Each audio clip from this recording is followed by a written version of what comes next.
தமிழகம் எங்கும் Max Gold cash for your gold. Max Gold நீங்க தங்க மட்டும் இல்லைங்க, பிளாட்டினம், டைமண்ட், சில்வர், ரூபினி எதை வேணாலும் விற்கலாம். உங்களுக்கான பணம் ரொக்கமா கையிலயோ இல்லைன்னா பேங்க் அக்கௌண்ட்லயோ உடனடியாக செலுத்திடுவாங்க. மார்க்கெட் மதிப்பை விட 100 ரூபாய் ஒரு கிராமுக்கு உங்களுக்கு கூடுதலா கிடைக்கும். தமிழ்நாடு முழுக்க டோர் ஸ்டெப் சர்வீஸும் இவங்க ப்ரொவைட் பண்றாங்க. உங்களுக்கு கோல்ட விற்கணும்னா அதுக்கு ஒரே ஒரு பெஸ்ட் பிளேஸ் மேக்ஸ் கோல்டு தான். கால் 04445454545. வணக்கம். Big topic with Karthik Mayakumar. தேர்தல் நெருங்கிடுச்சுல, எங்க பார்த்தாலும் கட்சிகள் வாக்குறுதிகளை அள்ளி வீச ஆரம்பிச்சிருக்காங்க. இதை பத்தி பார்க்க போறோம். இது கூடவே நாம் தமிழர் கட்சி சார்ந்து நடந்த பிரம்மாண்ட கூட்டம், அதுல சீமான் அவர்கள் உருகி இருக்காங்க லிட்டரலா ஒரு வீடியோ மூலமா. இப்ப இதை பத்தியும் பேச போறோம். இதெல்லாம் தாண்டி எஸ்ஐஆருக்கு அப்புறம் தமிழ்நாட்டில் வாக்காளர்கள் எந்த அளவுக்கு இறுதி செய்யப்பட்டிருக்காங்க, எல்லாத்த பத்தியும் பார்ப்போமா? நிகழ்ச்சிக்குள்ள போலாம்.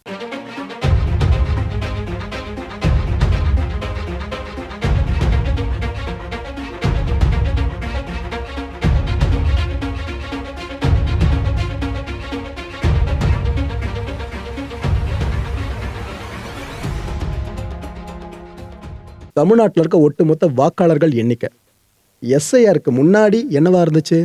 6,41,14,587 பேரா இருந்துச்சு. எஸ்ஐஆர் ப்ராசஸ் முடிஞ்சதா? இப்ப தமிழ்நாட்டில் இறுதி வாக்காளர்கள் எண்ணிக்கை பார்த்தீங்கன்னா கிட்டத்தட்ட 5,67,07,380 டிராஸ்டிக்கா கீழே வந்திருக்கு. இதுல ஆண்கள் பார்த்தீங்கன்னா 2,77,38,925 பேர், பெண்கள் 2,89,60,838 பேர், மூன்றாம் பாலினத்தவர்கள் பார்த்தீங்கன்னா 7,617 பேர். இதுல 18 வயசுல இருந்து 19 வயசுக்கு உட்பட்டவங்க, அதான் முறையா வாக்கு செலுத்துறாங்கன்னு வச்சுக்கிட்டீங்கன்னாக்கா, அவங்களோட எண்ணிக்கை மட்டுமே 12.51 லட்சம் பேர். 85 வயசுக்கு மேற்பட்டவங்க, சீனியர் மோஸ்ட் சிட்டிசன்ஸ், அவங்களோட எண்ணிக்கை 3.99 லட்சம் பேர். அதிக வாக்காளர்களை கொண்ட தொகுதி எது தெரியுமா இந்த முறை? சோழிங்கநல்லூர். 5,36,991 வாக்காளர்கள் அங்க மட்டுமே. குறைந்தபட்ச வாக்காளர்களை கொண்ட தொகுதி பார்த்தீங்கன்னா இதுக்கு முன்னாடி இருந்த ஒரு தொகுதியை பீட் பண்ணிட்டு சென்னை துறைமுகம் அந்த இடத்த பிடிச்சிருக்கு.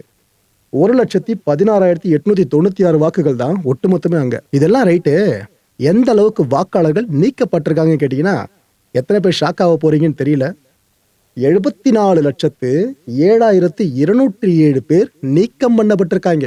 எஸ்ஐஆருக்கு பிற்பாடு இறுதி செய்யப்பட்டிருக்கல, அந்த ஃபைனலான வாக்காளர்கள் எண்ணிக்கை பொறுத்த வரைக்கும் இதுல குறைந்தபட்ச அளவுக்கு வாக்காளர்கள் நீக்கம் நடந்திருக்கிறது எங்கன்னு பார்த்தீங்கன்னா அரியலூர்ல 1.1% வாக்காளர்கள் நீக்கியிருக்காங்க. அதாவது கிட்டத்தட்ட 5,737 பேருங்க.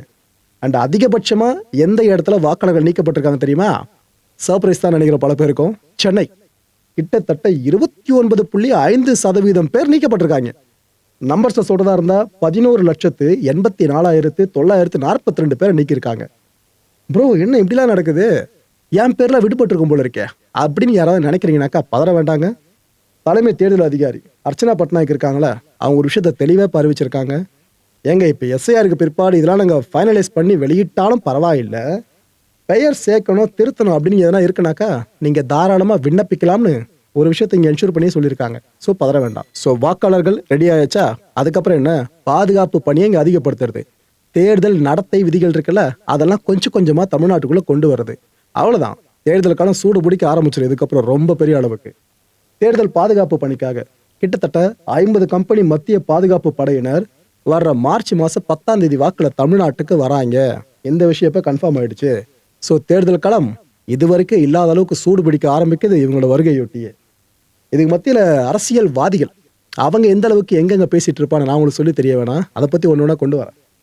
வேலூர் கூட்டத்தில் விஜய் அவர்கள் பேசின ஒரு விஷயம் ஞாபகம் இருக்கா? இந்த விஜய் மக்களோடு இருக்கான், மக்களுக்காக இருக்கான் அப்படின்னு காண்டு அப்படின்னு சொன்னார். எந்த கட்சி சார்ந்து இந்த வார்த்தையை பிரயோகப்படுத்திருப்பான்னு கண்டிப்பாக உங்களுக்கே தெரியும். இன்னொரு பக்கம் நயனார் அண்ணங்கிட்ட கேட்குறாங்க தமிழக பாஜக தலைவர்கிட்ட, என்னங்க இது போல விஜய் அவர்கள் பேசியிருக்காங்க உங்களோட கருத்துன்னு சொல்லி கேட்கும்போது அண்ணா அப்படியே ஒரு மாறி பேசிட்டாருங்க. அதாவது விஜயை பற்றிலாம் பேசி அவரெல்லாம் பெரிய ஆளாக்கிறதுக்கு நான் தயாராக இல்லைப்பா அப்படின்ட்டாரு. அதாவது அரசியல் களத்தை பொறுத்த வரைக்கும் விஜய் அவர்களை நாங்கள் ஒரு பொருட்டாவே பார்க்கலன்னு அவர் சொல்லியிருக்க மாதிரி தான் தெரியுது. மக்களே, பாஜகவினர் மட்டும் இந்த சட்டப்பேரவை தேர்தலில் வாங்குற ஒட்டுமொத்த வாக்குகள் இருக்குல்ல, அதை விட டிவிக்கு அதிகமாக வாக்குகளை வாங்கும்னு நம்புறீங்களா இல்லையா? Okay right. என்னதான் பாஜக அதிமுக கூட்டணியில் இருந்தாலும் இந்த கேள்வி கேட்குறேன் ஸ்பெசிஃபை பண்ணி, அவ்வளோதான் ரைட்டு. தமிழக வாழ்வுரிமை கட்சியோட தலைவரான வேல்முருகன் அவர்கள் அவர் இப்போ என்ன தெரியுமா சொல்லியிருக்காரு விஜயோட ஸ்பீச்சுக்கான ரியாக்ஷனா? இறந்து போன தன்னோட ரசிகர்களை வந்து கூட பார்க்காத விஜய் சிஎம் ஆன பிற்பாடு கிராமம் கிராமமா போயிட்டு மக்களை சந்திச்சிருவாரா என்ன? அவர் இப்படிலாம் பேசுறது தமிழர்களை குறைச்சி மதிப்பிடுறதா இருக்கு அப்படின்னு அவர் ஒரு பக்கம் கடுமையா சாடி இருக்காரு. கிராமம் விஜய் ஒரு மாதிரி கான்ட்ராஸ்டா பேசியிருக்காருல வேல்முருகன் அண்ணன். ஆனா இன்னொரு பக்கம் என்ன தெரியுமா நடந்துட்டு இருக்கு? விஜய் அவர்கள் ஸ்பீச் கொடுக்குறாருல, அதை ரிமோட் வில்லேஜில் இருக்கிறவங்க வரைக்கும் கேட்டு பயங்கரமா லாயிச்சிருக்காங்க. உதாரணத்துக்கு இந்த காட்சியை பார்த்தீங்கன்னா உங்களுக்கு புரியும்.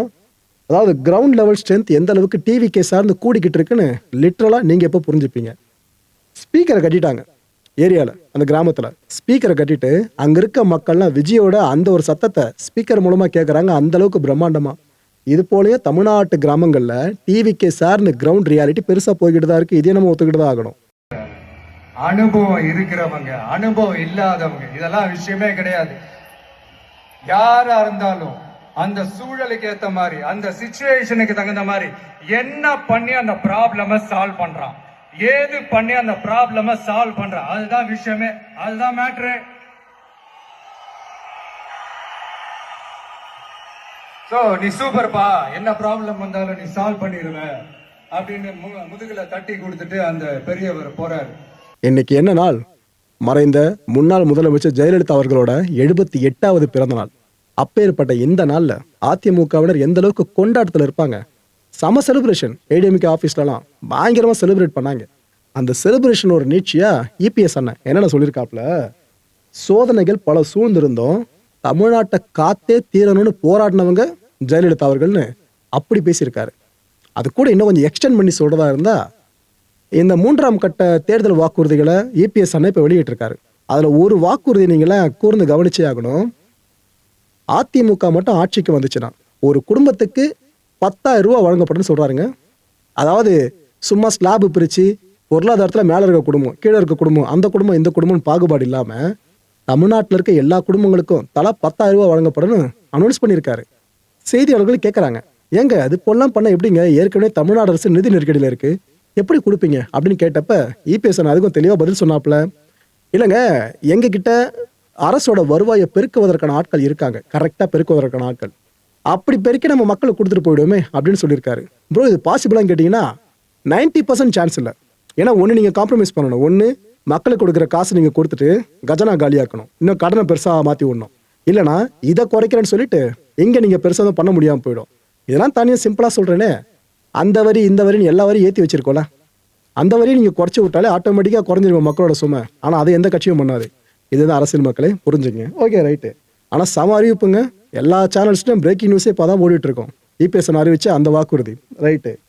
பிரதமர் மோடி அவர்கள் ஜெயலலிதா அவர்களை பற்றி என்ன தெரியுமா சொல்லியிருக்காரு, இப்போ சிறந்த ஆட்சியாளர்ப்பா அப்படின்னு அவர் ஒரு பக்கம் வாழ்த்துறை வழங்கியிருக்காரு. இன்னொரு பக்கம் மத்திய உள்துறை அமைச்சர் அமித்ஷா அவர்கள் என்ன சொல்லியிருக்காங்க, பொது சேவையில் அர்ப்பணிப்போடு உழைத்தவங்க ஜெயலலிதா அப்படின்னு சொல்லியிருக்காங்க.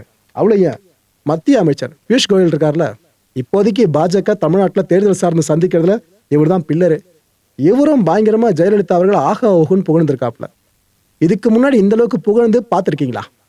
சும்மா மேலோட்டமா இருக்கும், பட் இந்த அளவுக்கு டீப்பா புகழ்ந்து பார்த்துருப்பீங்களா கேட்டீங்கன்னா, இந்த எலெக்ஷனை அதிமுக கூட சேர்ந்து பிஜேபி ஃபேஸ் பண்ணிட்டு இருக்காங்கல்ல, இது எவ்வளவு சீரியஸா பிஜேபி பார்க்குது, தமிழ்நாட்டில் எப்படியாவது கால் ஒன்று அப்படின்றத இதை விட தெளிவாக சொல்ல முடியாது மக்களே. ஏன்னா இதுக்கு முன்னாடி வாழ்த்து சொன்னதை விட இந்த முறை அதிகமாக ஒரு படி மேலே போறாங்கனாக்கா பிஜேபி இந்த எலெக்ஷனை ரொம்ப சீரியஸாக பார்க்குறாங்க. அது இங்கே லிட்டலாக புரியுது. ஏன்னா பார்லிமெண்ட்ல ஒரு முறை பிஜேபியை பல கட்சிகளும் ராகுல் காந்தி சாடுறது எதை வச்சு சாடுவார், உங்களால் எப்பவுமே தமிழ்நாட்டு மக்கள் ஆள முடியாதுன்னு பாஜக சொல்லி காட்டுவார்ல, அதை பிஜேபி எவ்வளோ சீரியஸாக எடுத்துக்கிடுச்சுன்னு இந்த முறை பார்க்க முடியும் போல இருக்கு. ஆக்சுவலாக ஜெயலலிதா அவர்கள் நினைவிடத்தில் மலர் தூவி மரியாதை செலுத்தினாங்க சசிகலா அவர்கள். இவங்களோட ஈவெண்ட்டும் உங்களுக்கு தெரிஞ்சிருக்குன்னு நினைக்கிறேன். முக்கியமான அறிவிப்பு அந்த ஈவெண்ட்டில் வெளியிட்டதாக சொல்லியிருக்காங்க. ப்ராபப்ளி புதிய கட்சி சார்ந்த அறிவிப்பாக அது இருக்கலாம்னு நினைக்கிறேன். இந்த வீடியோ பப்ளிஷ் ஆகிறதுக்குள்ள கூட அந்த அப்டேட் வந்துடலாம்னு நினைக்கிறேன். இன்னொரு பக்கம் ஜெயலலிதா அவர்களோட உருவப்படத்துக்கு தமிழக அரசு சார்பில் மரியாதை செலுத்தப்பட்டிருக்கு. அப்படி அப்படின்னு கேட்டீங்கன்னா இது எப்போ பண்ற ஒரு லெகசி தான். பட் என்ன, அமைச்சர்கள் யாரும் பங்கேற்கல. இந்திய கம்யூனிஸ்ட் கட்சி இருக்குல்ல, அதோட மாநில செயலாளரான வீரபாண்டியன் அவர்கள் இப்போ பிரஸ் கிட்ட சில விஷயங்களை சொல்லியிருக்காருங்க. ஆக்சுவலாக நம்ம எல்லாம் வருத்தப்படக்கூடிய விஷயம்தான் நல்லக்கண் ஐயாவை பற்றின விஷயம். என்ன சொல்லியிருக்காப்புல, நல்லக்கண் அவரோட உடல்நலம் இருக்குல்ல, அது தொடர்ந்து பின்னடைவை தான் சந்திச்சுட்டு இருக்காங்க. இதான் மோசமான விஷயம்னு சொல்லியிருந்தேன். வாழ்நாள் முழுக்க நாட்டுக்காக போராடினவர் இப்போ உயிரை காக்க இயற்கையோடு போராடிக்கிட்டு இருக்காரு. அவர் கூட சேர்ந்து டாக்டர்ஸும் போராடிக்கிட்டு இருக்காங்க. மருத்துவ அறிக்கைக்காக காத்துக்கிட்டு இருக்கோங்க அப்படின்னு அவர் சொல்லியிருக்காரு. நாம நல்லக்கண்ண ஐயா அவர்கள் இன்டர்வியூ எடுத்திருக்கோம். நான் பார்த்ததுலேயே இந்த அளவுக்கு தங்கமான ஒரு மனுஷன், இந்த அளவுக்கு டவுன் டு எர்த்தா இருக்கவர், மக்கள் போராட்டங்கள் அவ்வளோ கலந்துக்கிட்ட ஒருத்தர், ஏஷியாலேயே one of the most senior most பொலிட்டிஷியனுங்க, கரப்படியாத பொலிட்டிஷியன். முக்கியமான விஷயமே அதுதான். அப்பேற்பட்ட ஆகச்சிறந்த தலைவர் அவர் சார்ந்து இப்பேற்பட்ட செய்தியை கேட்கறது நமக்கெல்லாம் கொஞ்சம் கலக்கமாக தான் இருக்கு. ஓகே, என்ன நீங்க கேட்டீங்கன்னா, உனக்கு தெரிஞ்சு ஒரு நல்ல அரசியல்வாதி பேரை சொல்லுன்னு கேட்டீங்கன்னா, ஒரே ஒரு வாய்ப்பு மட்டும் கொடுத்தீங்கன்னா கண்டிப்பாக நான் நல்லக்கண்ணையார் பேர் தான் சொல்லுவேன். அந்த அளவுக்கு பண்ணியிருக்காரு அவர். Okay, right. அவர் பூரணமாக குணமடைஞ்சு வீடு திரும்பணும்னு பிரார்த்தனை பண்ணுவோம். நம்மளால முடிஞ்சது அதிகபட்சம் அது மட்டும் தானே. இதுக்கு மத்தியில் முதலமைச்சர் அவர்கள் கன்னியாகுமரி கிளம்பி போயிருக்காங்க. அங்கே அரசு விழாக்களில் பங்கேற்க. இன்னொரு பக்கம் துணை முதலமைச்சர் உதயநிதி ஸ்டாலின் அவர்கள் நம்ம சென்னை ட்ரிப்ளிகன் இருக்குல்ல, அங்கே விளையாட்டு அரங்கம் ஒருத்த திறந்து வச்சிருக்காரு. ஸோ தேர்தல் நெருங்க இது போல எல்லா விஷயங்களையும் பட்டு செஞ்சுட்டே இருப்பாங்க. ஏன்னா மற்ற இதுக்கு முன்னாடி இருந்த 3-4 வருஷங்கள்ல இருந்தது வேற. தேர்தல் நெருக்கத்தில் எந்த அளவுக்கு எல்லா கட்சிகளும் ரொம்ப ஆக்டிவாக இருக்காங்க, மக்கள் நலன் சார்ந்து கிட்ட வராங்க, இது ரொம்ப அதிகமாக தென்படும். அதே இப்போ ஒன்று நடந்துகிட்டு இருக்கு. இதுக்கு மத்தியில் திருச்சி மாநாடு, நாம் தமிழர் கட்சியோட திருச்சி மாநாடு எதிர்பார்த்தது அதிகமாக வெற்றி பெற்றிருக்கிறதா அந்த கட்சியினரெல்லாம் சொல்லிட்டு இருக்காங்களே. இதில் சீமான் அவர்களுக்கு மன மகிழ்ச்சி அதிகரிச்சிட்டு போல இருக்கு. அவரே இப்போ நன்றி வீடியோ ஒன்றத்தை வெளியிட்டிருக்காருங்க. அந்த மாநாடு சார்ந்து அவர் சொன்ன விஷயம், வந்திருந்தவங்களுக்கு அவர் சொல்லியிருந்த நெஞ்சார்ந்த நன்றிகள், இதெல்லாம் அந்த வீடியோ நீங்களே பாருங்க. எங்களின் உயிரோடும் உணர்வோடும் கலந்து வாழுகின்ற அன்பு உறவுகள் அனைவருக்கும் வணக்கம். 21ஆம் தேதி திருச்சியில் நடந்த மாநாட்டில் பேரெழுச்சியாக எமது இன சொந்தங்கள் கூடியிருந்தீர்கள். இது நம் இனத்தின் திருவிழா, எல்லோரும் கூடுவோம், தமிழ் பேரின பெருவிழா, வென்றுவாகை சூடுவோம், குடும்பம் குடும்பமாய் கூடுவோம், கொடிய அரசியலை மூடுவோம் என்று உங்கள் பிள்ளைகள் அழைத்த அந்த அன்பு அழைப்பை ஏற்று உலகெங்கும் இருக்கிற பல்வேறு நாடுகளிலிருந்து எனது அன்பு சொந்தங்கள் அந்த மாநாட்டிற்கு வந்து பங்கேற்றீர்கள். தமிழ்நாட்டில் எல்லா மாவட்டங்களிலிருந்தும் பேரெழுச்சியாக எமது இன சொந்தங்கள் இந்த எளிய பிள்ளைகளின் கொள்கையை, அவர்கள் முன்வைக்கிற அரசியலை புரிந்து கொண்டு பேரெழுச்சியாக கூடியிருந்தீர்கள். இது தமிழரின வரலாற்றில் பெரும் மாறுதல், பெரும் ஒரு மாபெரும் புரட்சி. அதிலே பங்கேற்ற ஒவ்வொருவருக்கும் என்னுடைய நிறைந்த அன்பும் மகிழ்ச்சியும். அங்கே நீங்கள் குடும்பம் குடும்பமாக வந்ததை பார்த்து நான் உண்மையிலே பெரும் மகிழ்ச்சி அடைந்தேன். எனக்கும் பெரிய நம்பிக்கையும் உற்சாகத்தையும் அந்த மாநாடு தந்தது. பங்கேற்ற ஒவ்வொருவருக்கும் என்னுடைய அன்பும் வாழ்த்துக்களும். நம்முடைய பணி தொடரட்டும். இது ஒரு தொடக்கம்தான். களத்திலே வென்று முடிப்பதில்தான் நமது இலக்கு இருக்கிறது. எல்லோரும் ஈடுபாட்டோடு அரும்பாடு ஆற்றி நாம் வெற்றியை தொடுவோம். எல்லா வேதனைக்கும் ஒரே ஒரு மருந்து தான் இருக்கிறது, அது சாதனை. அந்த சாதனை தான் வெற்றி. எப்படி பார்த்தாலும் வெற்றிக்கு ஒரே வழிதான் இருக்கிறது, கடுமையான உழைப்பு. அந்த உழைப்பை கொடுத்து நமது வெற்றியை அடைவோம். நம் இலக்கு ஒன்றுதான், இனத்தின் விடுதலை. இனம் ஒன்றாவோம், இலக்கை வென்றாவோம். புரட்சி எப்போதும் வெல்லும், நம் வெற்றி அதை சொல்லும். தமிழ்தாய் வாழ்க, தலைவர் பிரபாகரன் வாழ்க. எல்லோருக்கும் என்னுடைய அன்பும் வணக்கமும் நன்றியும். நாம் தமிழன். மக்களை இந்த கான்டென்ட்டை பொறுத்த வரைக்கும் மனசு ஒரு வினா இருக்க, முடிஞ்சதுக்கான பதில்களை கீழே கமெண்ட் செக்ஷனில் கமெண்ட் லீவ் பண்ணுங்க. இந்த எலெக்ஷன் 4 முனை போட்டிகளை பார்க்குது கரெக்டா. ஒரு பக்கம் திமுக கூட்டணி, இன்னொரு பக்கம் அதிமுக கூட்டணி, இன்னொரு பக்கம் தாவேகா, இதை தாண்டி நாம் தமிழர் கட்சி, 4 தரப்பா போட்டி போடுறாங்க. இந்த தேர்தல் எந்த கட்சியோட ஃபியூச்சருக்கான உதயமா அமையும், எந்த கட்சியோட ஃபியூச்சரை இல்லாம அமைஞ்சிரும், அஸ்தமனமா முடிஞ்சிடும். அடுத்த நிகழ்ச்சியை சந்திக்கலாம். நன்றி, வணக்கம். தமிழகம் எங்கும் Max Gold, cash for your gold. Max Gold நீங்க தங்க மட்டும் இல்லைங்க, பிளாட்டினம், டைமண்ட், சில்வர், ரூபினி எதை வேணாலும் விற்கலாம். உங்களுக்கான பணம் ரொக்கமா கையிலயோ இல்லைன்னா பேங்க் அக்கௌண்ட்லயோ உடனடியாக செலுத்திடுவாங்க. மார்க்கெட் மதிப்பை விட 100 ரூபாய் ஒரு கிராமுக்கு உங்களுக்கு கூடுதலா கிடைக்கும். தமிழ்நாடு முழுக்க டோர் ஸ்டெப் சர்வீஸை இவங்க ப்ரொவைட் பண்றாங்க. உங்களுக்கு கோல்டை விற்கணும்னு அதுக்கு ஒரே ஒரு பெஸ்ட் பிளேஸ் மேக்ஸ் கோல்டு தான். கால் 04445454545. என் அன்பார்ந்த மாயம் ஸ்டுடியோஸ் நேயர்களே, மாயம் பக்தின்னு ஆன்மீகத்துக்காக பிரத்யேகமா ஒரு சேனலை கொண்டு வந்திருக்கோம். மறக்காம சப்ஸ்கிரைப் பண்ணி அந்த சேனலுக்கு உங்களோட ஆதரவை மனப்பூர்வமாக தெரிவிங்க. வணக்கம் மாயம் ஸ்டுடியோஸ் நண்பர்களே. மாயம் ட்ரெண்ட்ஸ் அப்படின்ற ஒரு புதிய ஃபேஸ்புக் பேஜை ஓப்பன் பண்ணியிருக்கோம். நீங்கள் யூடியூப்பில் பார்த்துட்டு இருக்கீங்களா நம்மளோட கான்டென்ட்ஸ்லாம், இதெல்லாம் விட ஒரு படி மேலே ரொம்ப கிறிஸ்பாகவும் ரொம்ப சூப்பராகவும் நிறைய கான்டென்ட்ஸ் உங்களுக்கு இந்த பேஜில் காத்துட்ருக்குங்க. ஸோ உடனடியாக ஃபேஸ்புக் பிளாட்ஃபார்ம் போங்க, மாயம் ட்ரெண்ட்ஸ்னு டைப் பண்ணி சர்ச் பண்ணி நம்ம பேஜை ஃபாலோ பண்ணுங்கள். அப்படியே நம்ம சேனலையும் நீங்கள் சப்ஸ்கிரைப் பண்ணிட்டீங்க அப்படின்னா இன்னும் நிறைய புது கான்டென்ட்ஸை உங்களுக்காக ப்ரொடியூஸ் பண்ணி கொடுத்துக்கிட்டே இருப்பாங்க. நீங்கள் பண்ணுற ஒவ்வொரு சப்ஸ்கிரிப்ஷனும் எங்களுக்கு பெரிய மோட்டிவேஷனாக அமையும்.